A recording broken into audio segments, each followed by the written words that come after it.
কবর প্রতিদিন ডাক দিয়ে বলে আনা বাইতুদ দুধ। প্রত্যেকের কবর প্রত্যেককে ডেকে বলে, ও আল্লাহর বান্দা, জানো আমি পোকামাকড়ের ঘর, পোকামাকড়ের ঘর।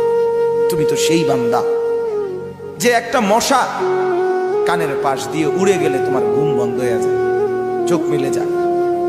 একটা মশার গুনগুন আওয়াজ সহ্য করতে পারো না। একবার কয়েল, একবার অ্যারোসোল, একবার মশারি, এরপরেও তুমি চাও যে একটা মশাও যেন আমার কানের কাছে গুনগুন না করে। তো 5 ঘন্টার ঘুমের জন্য, 6 ঘন্টার ঘুমের জন্য বান্দা এই যত্ন নিলা, অনন্তকাল কিংবা বছরের পর বছর কবরের যে ঘুম দিবা, পড়ে থাকবা সেই ঘরে, পোকা মাকড়ের ঘর, সেই ঘরে তুমি ঘুমাইবা কেমনে, থাকবা? আমার বাপ, আমি থাকবো কিভাবে?